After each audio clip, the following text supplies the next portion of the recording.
everybody. I hope everybody had a wonderful week. A lot of anti-Israel demonstrators going out there. A lot of pro-Palestine. A lot of anti-Zionism. A lot of all this. It's nuts out there. It's nuts out there.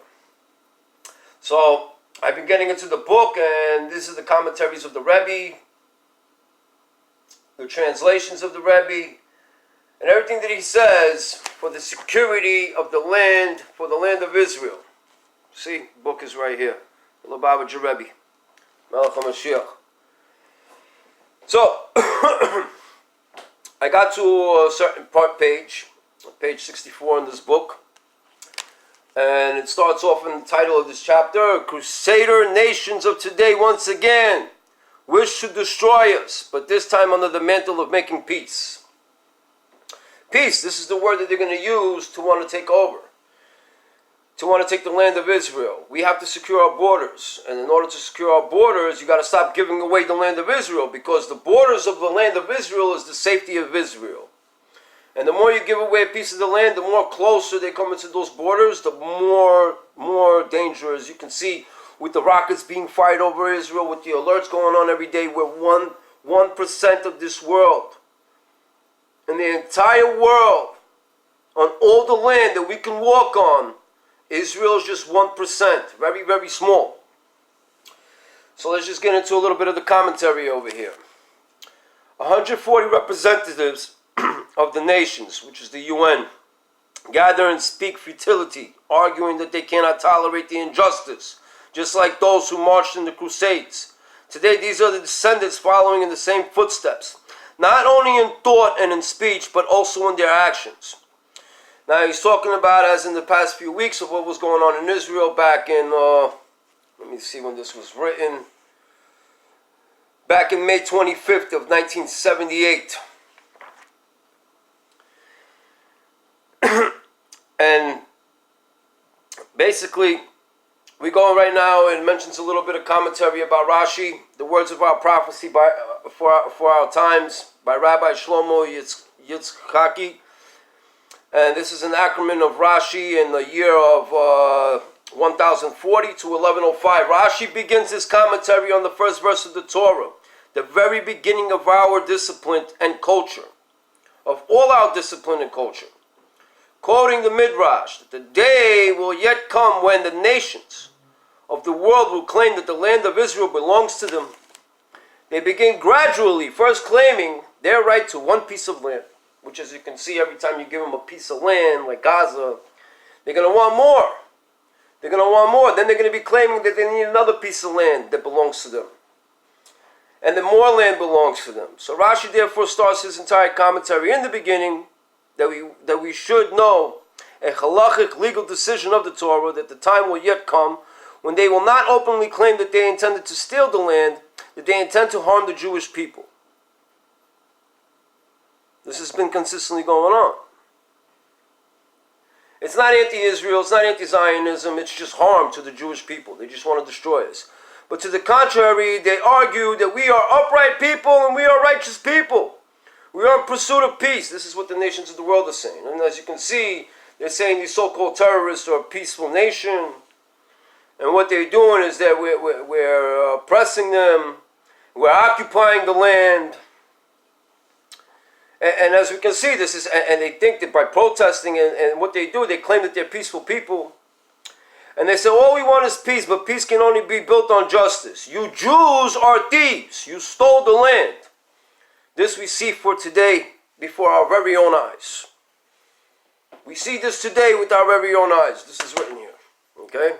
Therefore, the first thing which is told to a 5-year-old Jewish child in the Torah, about the Torah of truth, gives him the rightful response that every person, every Jew should respond this way. This is not an issue of theft. Nothing was stolen from anybody. On the contrary, they, the nations, wish to spare themselves from an extinctal threat to their country. One should guide them to stop their talk, which is running on the contrary to the will of the Creator. God gave us the land. You guys don't want to get destroyed? Have some fear for God. This is all God's will. Because it is. It was His divine will that He gave the land originally to the Canaanites, to the Canaanite nations, but because they sinned and they continuously kept sinning and defiling the land of Israel, it was by his divine will that he took the land from them and bequeathed it to the children of Israel, his sacred nation, as the eternal inheritance. As an eternal inheritance. We inherited the land from God. God chose us to inherit that land, and again, it's this much. It's this much. And people continuously want to fight over it. All the other people in the world want to continuously fight over it. Matter of fact, you saw this other guy in the commentary, I don't even know his name, some pastor or whatever he is, on True News TV, how he started screaming it's the Jews' fault for the impeachment trials.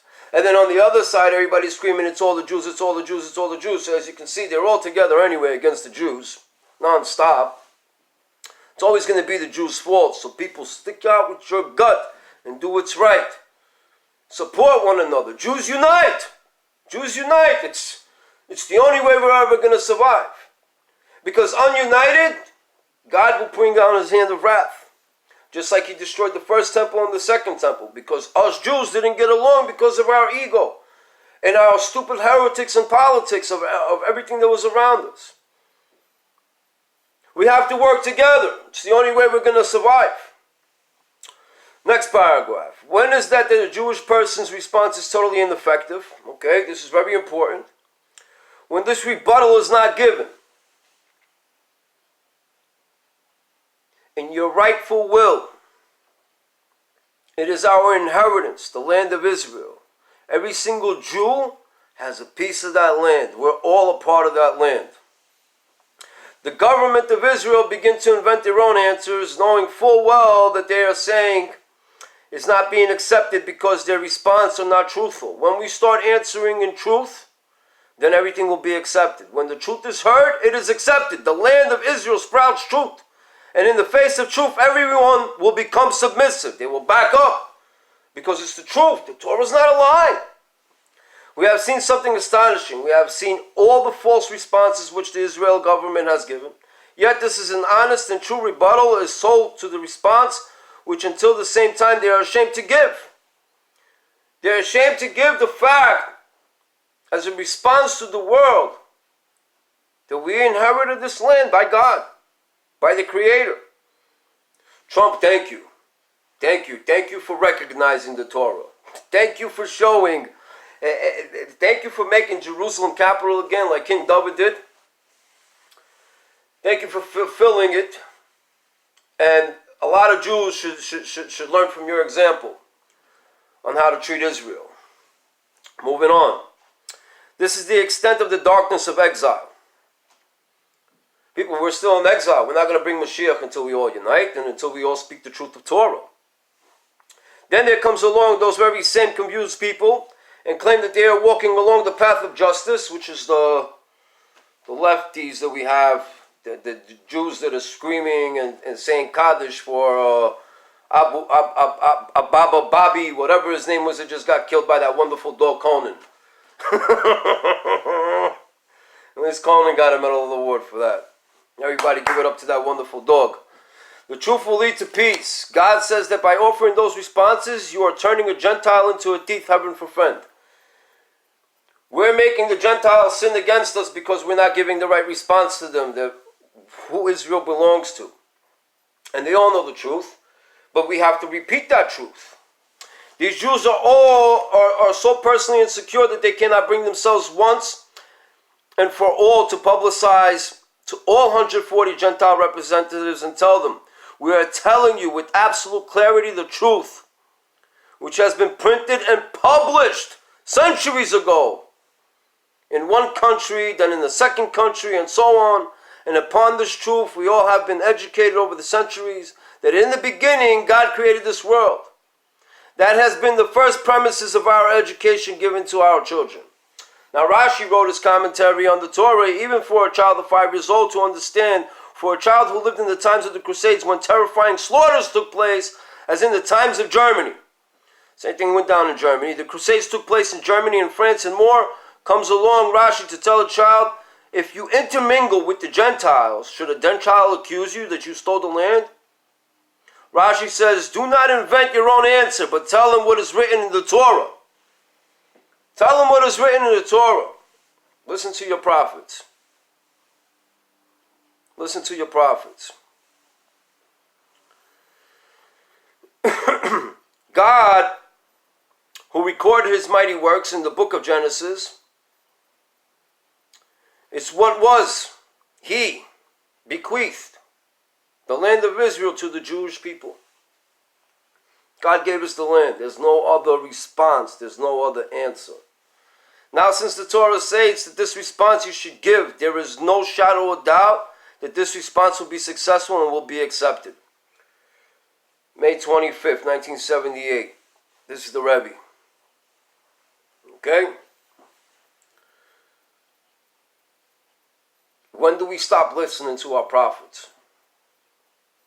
When do we stop listening to our tzaddikim? When do we stop listening to God? Why do we stop listening to Torah? As you can see, everything that's been said since back in the past until now, everything is coming into fruition. Everything the Rebbe says and every bracha that he fulfills continues to be fulfilled. When do we wake up and start to listen and start to pay attention? Do we have to wait for annihilation, which is, God forbid, will never happen, due to the fact that God loves his children? And the rest of the world can live at peace and be at peace as long as they stop fighting against the Creator's will. But it's on us to stand up and stand strong. Otherwise, continue anti-Semitic assaults. Every day somebody in Crown Heights is getting beat up and robbed and assaulted and threatened and verbally abused. Every day a politician out there is saying something disgusting about Jews. Every day people are throwing more wood into the fire. Go to the oven. Hang on the cross. Yoshki got hung on the cross. He's a Jew. Many of our people were getting persecuted by the Romans like that. When are we going to start following God's will? What is it going to have to come to? When we're all being lined up and being walked to Babylon like what happened in the first temple? Or the Romans putting us on their ships to embarrass us and bring us back to Egypt to sell us as slaves and make sure nobody wants us? Or when we lined up to the death chambers in the Holocaust and so many American Jews were denying the Holocaust back then. They didn't even stand up for their own people. Are you waiting for that to happen in the U.S.? Is this what we're waiting for? Jews fight back. Jews have pride. Jews, it's time to stand up. It's time to stand up for yourselves and stop falling in with the other nations and falling into what they're saying because you either intermingle with them and you fall into all their unfaithfulness, or you start standing up and speaking the emes and teaching the world like we're supposed to. Morality, the 7 laws of Noahide, finding every Jew and bringing them closer to Torah for refinement. Or do we continue to fall and die? You tell me. Go back into the books. Read history. Learn. Because many people are forgetting about that. I see Jews standing with people that are screaming occupation Israel, occupation Palestine, anti-Zionist movement, anti-Israel movement. It's all anti-Jew.